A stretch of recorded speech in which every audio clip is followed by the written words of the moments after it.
At some point in all of our lives, we will come into contact with a non-physical being or entity. I used to get a lot of questions about what are they, what can I do to protect myself, why are they coming into my space and interacting with me, and how can I tell whether or not they are positive or negative, or trying to have a negative or detrimental impact on my life. This is a very nuanced and potentially deep conversation that I know a lot of people in the spiritual space are going to have their own ideas and opinions on. And I think that's totally cool. And I think the more that we can share our perspectives and add our voices to the conversation, the more people can get a deeper understanding and gain a broader perspective on what these non-physical entities or beings could be. What's up? I'm Ian with Alternate Timelines. I think the best place for me to start is to just share some of my personal experiences. Over the last 10 years and really over the course of my life, I've had numerous encounters with different non-physical beings and entities. So in this video, I'm going to share 3 different and very distinct experiences that I've had. When you're done watching this video, you will have a very different perspective on what entities and non-physical beings are and what they can be. And I'll also share some tips on how to identify and potentially manage unwanted energies or entities or non-physical beings that you may encounter at different points in your life. Beyond my own personal experience of dealing with entities not only around me, but ones that managed to make their way inside of me, during my time as a psychedelic ceremony facilitator, I witnessed many people who were going through their own processes and learning how to deal with and manage these different entities and non-physical beings themselves, whether they realized that that was what was going on or not. As I get into the stories, I'm just going to use the word entity as a catch-all phrase that will pertain to potentially many different kinds of beings and entities and energies. They don't all come from the same place, they don't have the same origin, they don't have the same intention, and they don't all function and behave the same way. I think it's important to point out that when somebody is talking about an entity or a demon or a ghost or a non-physical being of some sort, they could potentially be talking about many different specific kinds of beings. This first story is about an entity that was attached to me that is probably going to fit the mold and the definition and the idea of what many people will think about when they think about a spiritual entity or attachment. So back in 2017, probably about a year after I'd started working with psychedelics pretty heavily and towards the beginning point of my spiritual journey, I started to recognize that I was feeling aggressive and I was having these thoughts and emotions of anger and just aggression. And for me, that was really uncharacteristic because I've always been super chill and very laid back. So this shift in my personality and my emotions was really noticeable. I've never been one to road rage or want to start physical altercations with people, but I found myself in these situations over and over again. And I just had this feeling like something was off inside of me and I couldn't put my finger on it. And this went on for a couple of months, and thank goodness I was able to maintain a cool head. I didn't fly off the handle and yell at anybody or get in any fist fights. But it got to a point where I realized, like, I got to figure this out. So I signed up for an ayahuasca ceremony down in Arizona. Next thing you know, I'm out in the desert in a geodesic dome, drinking ayahuasca with a bunch of mostly strangers. The ceremony kicked off, and I started feeling really terrible. I got my pail thinking, okay, I'm going to purge, going to get this thing out. Keep trying to purge. You know, it would come up to here, and I just couldn't get it out. I asked the facilitators for help. They tried everything they could. Agua de Florida. They chanted over me. And at a certain point, the person who was leading the ceremony came over and he was blowing mapacho smoke onto my crown. And as he did that, things became clear. It was like there was a spotlight. And I noticed and I recognized, I could see that there was somebody in my stomach. And I say somebody because I was able to communicate with the being that was lodged in my stomach. It was almost like a spotlight was shown on it. And I said, "Oh, I see you. It's okay. Yeah, there is an entity or a being inside of me." It just clicked. It's like, okay, yeah. All right, buddy. Time to get out. Let's throw you up. And there was a back and forth communication, a telepathic, nonverbal sort of communication. It's like, okay, yeah, let's get out of here. And he goes, "No, I'm not going anywhere." I was like, "Okay, what? No, like you gotta go. This is my body. This is my physical vehicle. You're not welcome here. You can't be here." He said, "Nope. I've been here for a few weeks now. I like it here. I'm not going anywhere." And we started to negotiate, but he didn't want to go. And I say he because it was a masculine energy. And as I'm having this dialogue with this entity inside of me, trying to convince it to leave, I start to have this download or realization, and I can see its interactions with me. At that time in my life, I was seeing somebody. And at that point, it became abundantly clear to me that this entity that was inside of me came from the person that I was with. And not only that, it had been with multiple hosts before that. I could see the energy and kind of the background of this entity and this energetic being. It was really kind of like a parasite. It would go from host to host to host, and it would find people whose lives were good and who were in a stable situation. Basically, it would go to a party that was really nice and chill, and it would start to wreak havoc through expressing itself through these aggressive behaviors. It would ruin relationships. It would get people in fights. It would get people kicked out of their jobs and get people to scream at their bosses and get fired. Its MO was to really crash the party. And by the time the person's life had started to deteriorate from the expression of these aggressive behaviors, the entity would be like, "All right, I'm out of here. Time to find a new party or a new host or a more comfortable living situation." And I didn't recognize when this entity attached to my energy field. It was very subtle when it came in, but then it started to express later. And because it had been a part of my energy field and had been attached to me for several weeks, it was kind of embedded, and I couldn't just forcibly eject it at will. So I'm in the ceremony, having this dialogue, having this negotiation, and I said, "I'm getting you out of here. Like, you cannot stay here."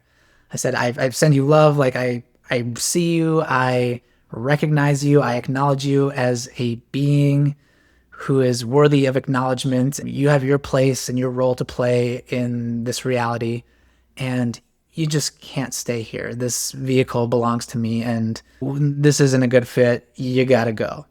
And he was really content. He's like, "No, I'm not going anywhere." At that point in the ceremony, there were some extenuating circumstances, let's say a major disturbance that required my attention, and somebody essentially needed help. So I said to the entity, I said, "Okay, we're going to address this tomorrow. Maybe it's not going to happen tonight, but we're doing this for 3 nights. So at some point, we're going to have to negotiate a way and figure out how to move you out of me. And we're going to figure this out." He said, "I'm not going into a pail." I said, "We're going to figure this out." And that was the end of my interactions with that being on the first night. Second night rolls around, we get down to it. I'm like, all right, I'm going into this with the strong intention of purging this entity out of me and being free of this. Throughout the course of that day, I became very clear on what had happened and what needed to be done. Get to the ceremony, sit down, do our thing, drink the ayahuasca, and I get ready to engage with this being, and he's not there. And I was a bit surprised by this because he was very insistent upon not wanting to leave. I started thinking about what happened, and I was shown that essentially this entity, rather than going through the ordeal of having to be purged out of me, decided to jump ship during the day. Before that ceremony, between the first ceremony and that night, I had gone with a couple of the people from the ceremony into town, and we'd gone to a couple of thrift shops and crystal shops and had just been out and about a little bit. And I realized that at some point in that day, that being left my energy field and attached to somebody else. I have no idea who, I have no idea where or when. All I know is that at the end of the first night, he was still attached to me. At the beginning of the second night, he was gone and he jumped ship. And that was the extent of my experience with that entity. Throughout the entire encounter, I never got a feeling of malicious intent. I got more of a sense that this was just a being who was just kind of like an obnoxious dude who liked to crash parties. I don't know how else to put it. It's like not like he was trying to hurt me or trying to ruin my life. It's almost like that's just the role that he played, and it was like very unconscious. There was a consciousness there, but it seemed very limited. It wasn't very expansive or broad or deep, even though it was sentient. It seemed very kind of one-dimensional and focused on like, yeah, next person, doing my thing. In a similar way, how many people just kind of go through the motions throughout their day in a very unconscious way, that felt like what this entity was doing. Although it wasn't a pleasant experience dealing with this entity and having it attached to my energy body and everything that went along with that, again, I didn't sense a negative intent or a malicious intent. And when it comes to these sorts of situations with entities or beings, I really try to avoid attaching the label good or bad or positive or negative.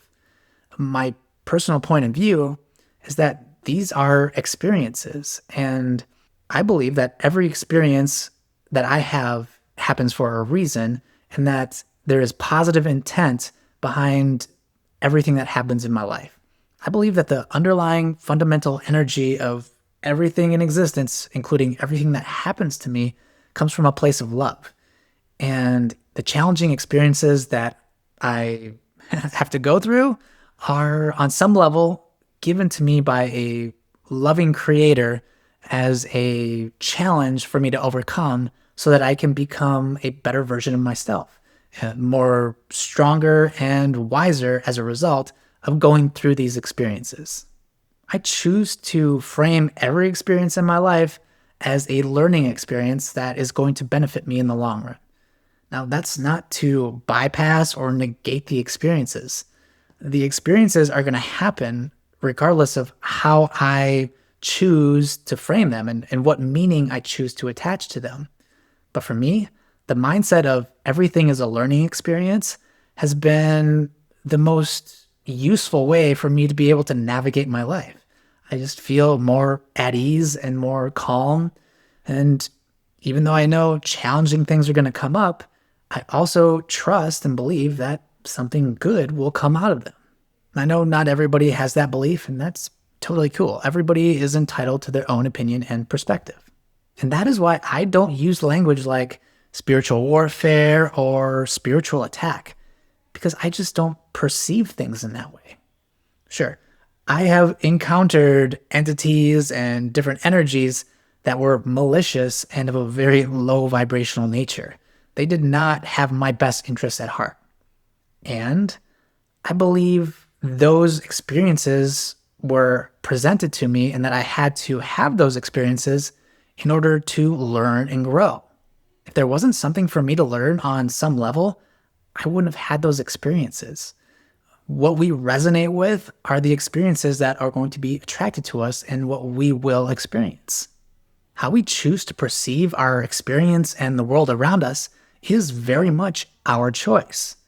I saw this on multiple occasions in ceremonies where at certain points things would come up. An energy or an entity would enter the collective space, and many people would recognize it and interact with it, or at least be able to sense its presence. And in the morning, I would talk to different people, and everybody would have a different perspective. One person might say, oh, I was under spiritual attack. And another person might say, ooh, I sensed something that was dark, or any number of ways of categorizing the same energy. Everybody has their own perspective and their own language to describe these things. Even in situations where it was one energy that would roll through, many people would have completely, often very different perspectives on it. Not to say one person's perspective is right or wrong. What somebody perceives as a demon, somebody else might perceive as a ghoul or a spiritual attack. It's all fine and valid. There's not one way to perceive the world that's better than any other from my point of view. Now, this next experience that I had was similar to the last one in some ways, but also very different. So I was facilitating an ayahuasca ceremony in Northern California. It was a 3-night ceremony. First night went off without a hitch. Second night, we get into it, and I sense something is off. At this point in my journey, this is 3 or 4 years after the prior experience that I described, I had a much greater awareness, and I was much more sensitive to different energies and things that might attach to my energy body. So we get into night number 2, and I feel off. Something's not right. I pick something up. All right. So I go outside to purge, and I'm standing under the moon, trying to work it up, get ready to vomit. And the message that I get from ayahuasca was, no, you are not going to purge this up. And that comes as a surprise to me, because at this point I've done this many times, and this is the protocol. You pick something up, you bring it outside, you give it back to Mother Earth to be healed and for it to be released and to be transmuted into something beautiful. I believe Mother Earth has the capacity to do that at a scale that we cannot even comprehend. But this situation was different. And ayahuasca showed me that there was an energy attached to my solar plexus chakra. And kind of like the last entity that I talked about, I got this whole download, and I was shown this story of what this thing was and how it came to me. This was more of what you would call a thought form. Back in the 1800s in New York City, there was a mother and a son, and it was just the two of them. The father wasn't present. I don't know the whole situation, but I was shown a mother and a son. And the relationship between the mother and the son was really challenging. The mother was very dominating over the son, and every time he tried to express himself or just be himself, the mother would shut it down and belittle him. And that had an effect on his solar plexus chakra. That is the root of our willpower and the seat of our willpower. And that energy is present and comes from our solar plexus chakra. So this young man, over the course of his life, every time he would think of his mother, he would feel this pit, what he would call like this pit in his stomach. He held so much resentment towards his mother and just the way she treated him and how he was never able to express himself. It created a blockage in his solar plexus chakra. Where your attention goes, your energy flows. And he was essentially feeding and growing this energy mass inside of him. He spent so much time and energy focusing on these negative thoughts and these resentments around his mother that this energy mass that was attached to his solar plexus chakra started to take on the characteristics and the personality of his mother. Through constantly focusing on the resentment he held towards his mother and all these negative emotions, this man effectively manifested this parasitic thought form entity that had the characteristics and some of the personality of his mother. And somehow, some way, he managed to pass that thought form entity onto somebody else, and onto somebody else, and onto somebody else, until eventually, at a ceremony in Northern California, I go to hug somebody in the morning after the first ceremony, and through that hug, solar plexus to solar plexus, I absorbed and took on that thought form entity. Now, I would not have absorbed and been able to take on that thought form entity if it didn't resonate with me on some level. I have to be honest and I have to admit that there was something in me that resonated with that in such a way that I was able to take it on. I was an energetic match or had some sort of wound in my solar plexus chakra that was a resonance to that allowed that transference and for that to come to me. So I'm standing outside thinking I'm going to purge, but then getting message that I'm going to not purge. So ayahuasca, okay, what is my next step? How do I resolve this? And ayahuasca told me, said, look at this thing. And it really, the visual that I got and the sense that I got, it was like a knot, like a really densely wound, very tight knot of energy. Ayahuasca told me, she said, you are going to resolve this. You're not going to just throw it up and give it away and get rid of it. You're to a point in your journey where you can manage and you can help bring resolution to these sorts of issues and energetic knots. What I was told was that in order to undo all this resentment and anger and frustration, I had to use the opposite energy to balance it out. Love, compassion, understanding.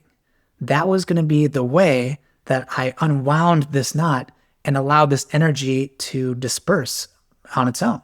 So that's what I did. Continued, finished the ceremony without a hitch.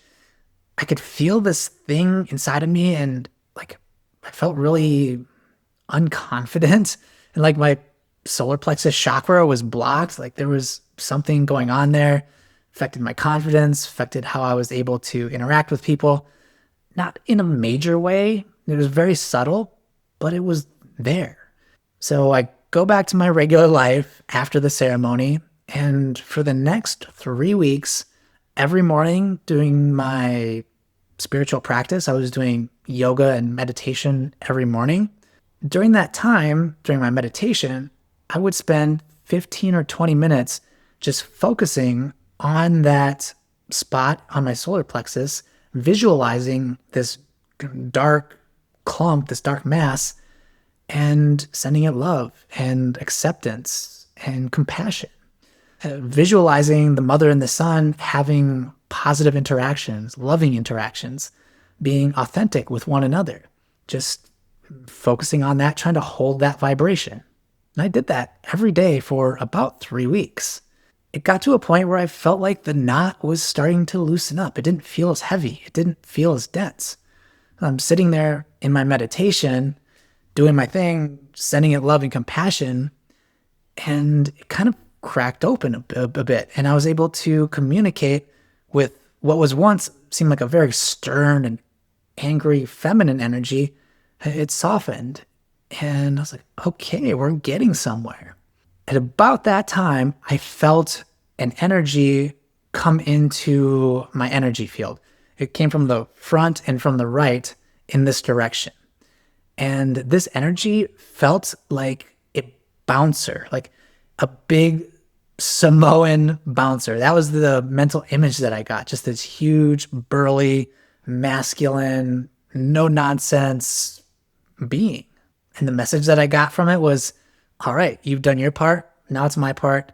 This energy is loosened up. It's been opened or released enough to where this fragment of this soul that's been attached to this kind of thought form energy clump has been released. And now it's to a point where I can take it and reunite it with the rest of its soul. And basically this soul can continue on to the next part of its journey because it was kind of stuck and attached to the earthly plane through this thought form and entity energy clump.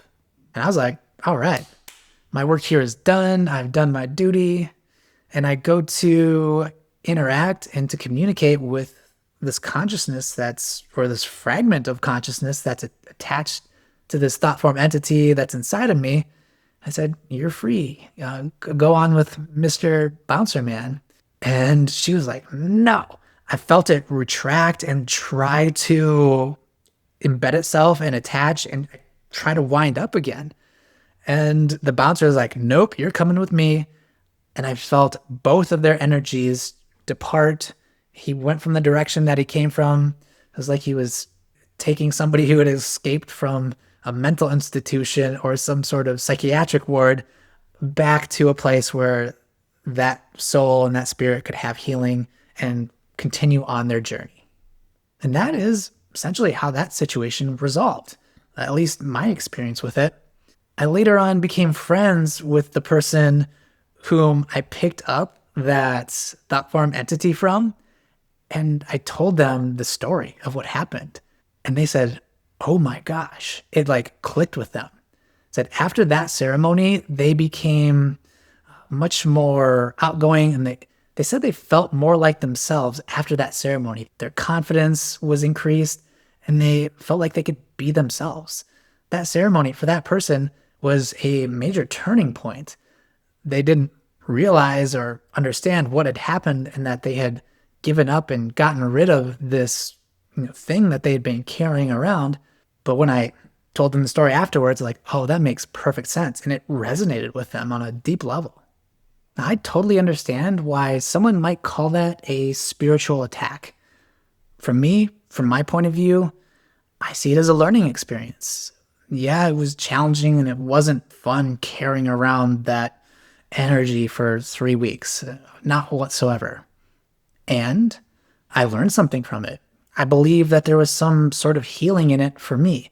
While I'm not consciously aware of exactly what that healing was or what that wound that energy attached to was, I do believe that I benefited from it. And not only that, I learned how to manage these sorts of situations in a more effective way.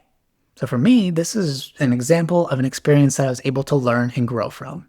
That's just how I choose to perceive it. The third experience that I had was similar in some ways to the first two, but also, again, very different.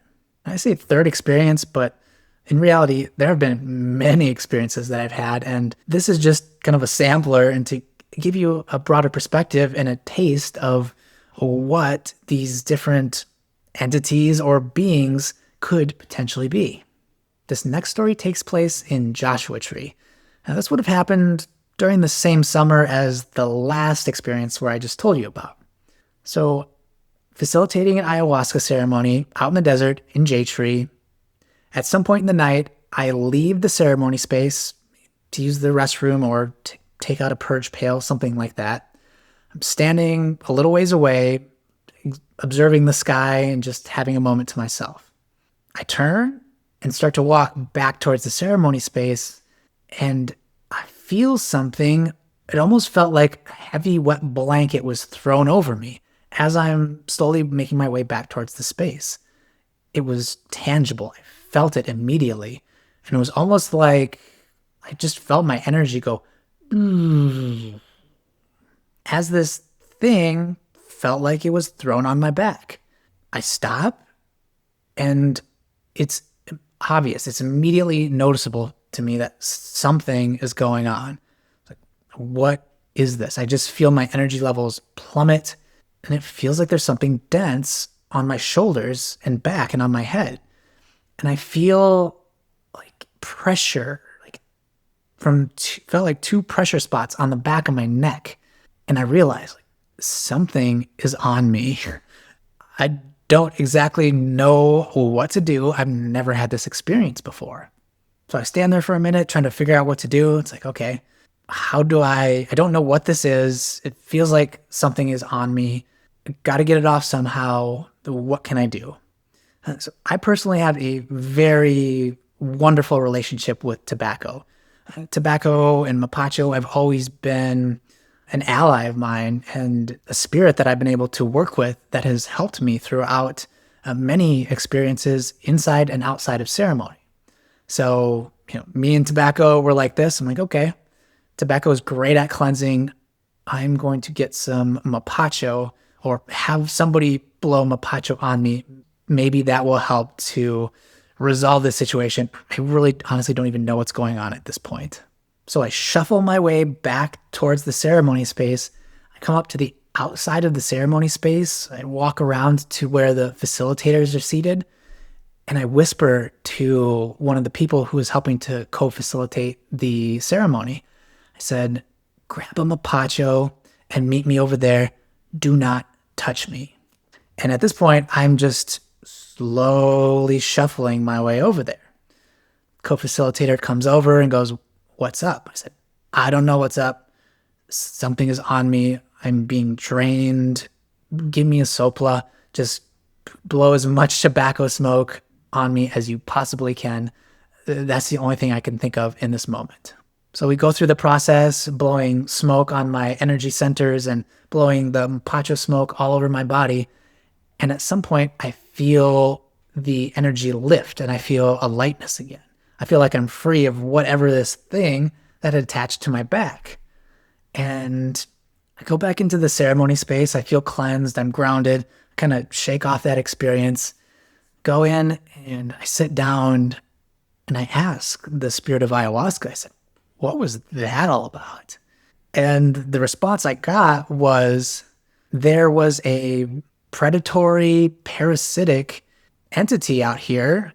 It recognized a situation where there were vulnerable people, and it came in to prey on and feed on some vulnerable person in the ceremony. And the medicine said, I saw you standing over there. This parasite was coming in. So I took it and I threw it on you because I knew that you would be able to figure out how to manage the situation.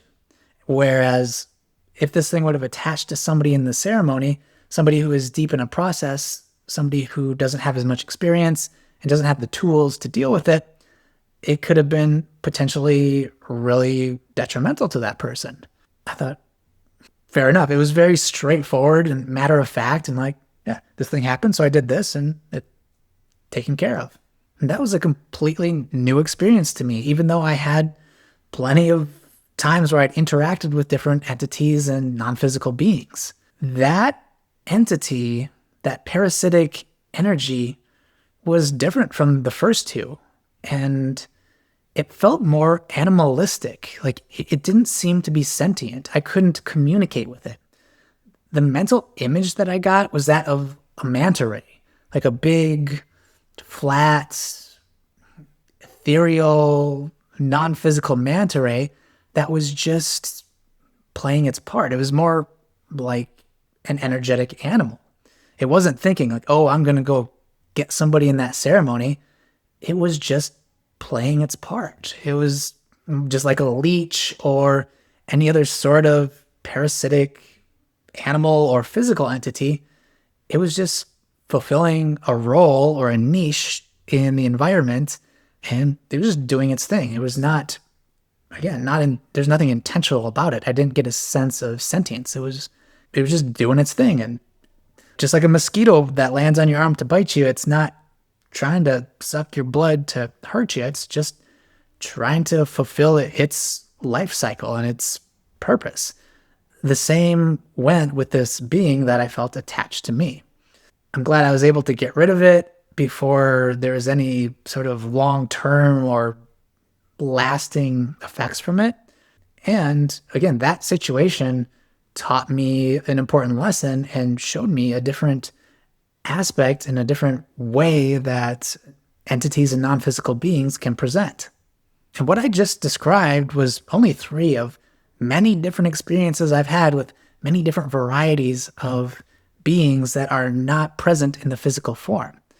There's a huge spectrum of potential entities that are out there that people can and do interact with, whether or not they realize it or they aren't aware that the things that are affecting their lives may or may not be an entity or some sort of external energy.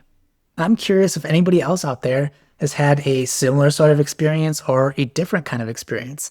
Please leave a comment below. I'd love to hear your stories. And really, that begs the question, how do we deal with entities and non-physical beings that we may come in contact with, either through a spiritual practice or just at any point in our regular lives?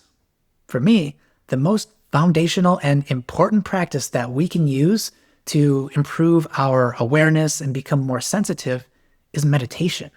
Meditation is simply spending time by yourself, being with yourself. It helps you establish where you end and the outside world begins. You just become more in sync with your own energy. And when an energy that's not in alignment with your energy comes in and you interact with it, it becomes much easier to identify when there is a disturbance or something that's not in alignment or not in resonance with your energy field. When we become more in tune with and aware of our own energy fields, it becomes much easier to identify when something else is coming in or trying to come in. Another thing that we can do is pray.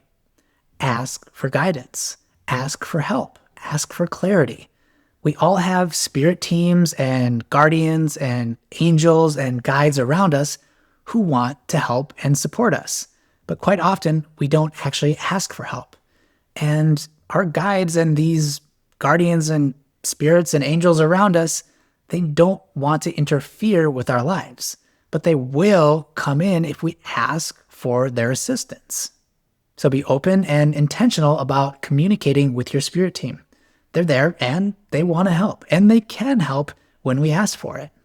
And if you still feel like you need additional guidance and support, there are plenty of people out there who specialize in cord cutting and identifying and clearing energies and entities and any sort of energetic blockage that we might have.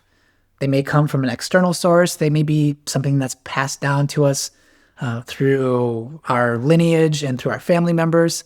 In one way or another, most people are dealing with some sort of energetic blockage. And it's not like once you clear all your blockages, you're clear and they're gone forever. It's like our physical and our mental health. These things fluctuate. So does our spiritual and energetic health and our spiritual and energetic fields. Things come and go, and energetic hygiene and spiritual hygiene is a consistent and constant practice. And the more we keep up with it, the more likely we are to maintain a relatively balanced and clear and stable field. And there are potentially times where it does make sense to reach out to somebody who has, again, specific experience with that can help us to identify what's going on and clear the issues or residues or energies or whatever is potentially going on with us. If you're going to work with somebody, I highly recommend reaching out to multiple people and finding somebody you really resonate with.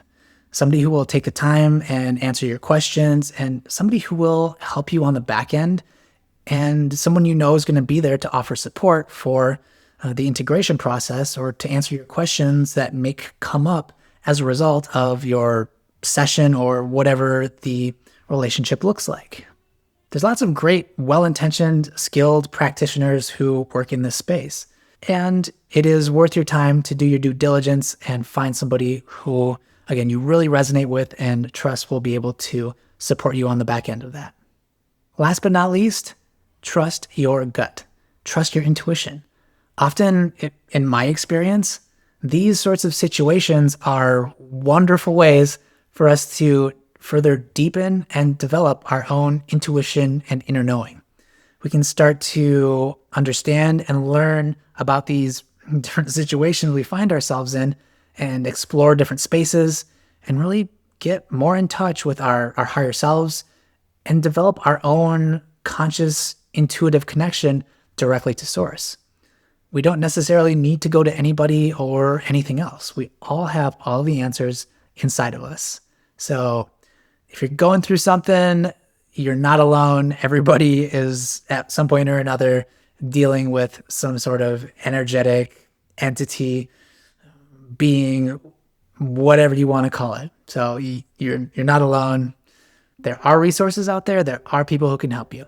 If you resonated with this message or have a story to tell, I'd love to hear it. To me, these sorts of things are fascinating. Leave a comment below. But until next time, I love y'all. Peace.